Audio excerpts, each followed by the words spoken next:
আগামী বছরের জন্য বেসরকারি ব্যবস্থাপনায় হজের 3টি প্যাকেজ ঘোষণা করেছে Hajj agencies association of Bangladesh HAAB. গতবারের চেয়ে দাম বেড়েছে। এসব প্যাকেজের সকালে রাজধানীর বিজয়নগর সংবাদ সম্মেলনে প্যাকেজ ঘোষণা করেন হাবের মহাসচিব ফরিদ আক্তার মজুমদার। বিশেষ হজ প্যাকেজ ৫১,০০০ টাকা বাড়িয়ে ৭,৫০,০০০ টাকা করা হয়েছে।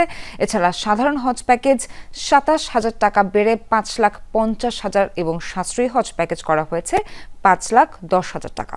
প্যাকেজের মধ্যে হজযাত্রীদের খাওয়া ও কোরবানি সহ খরচ করা হয়েছে।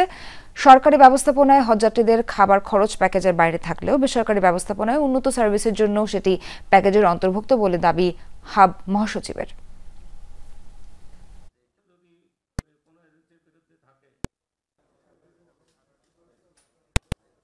সৌদি পর্বের চূড়ান্ত ব্যয়ের হিসাব না পাওয়ায় বিগত বছরের ব্যয়ের ধারাবাহিকতা সম্ভাব্য খরচ হিসাব করে হজ প্যাকেজ প্রণয়ন করা হলো।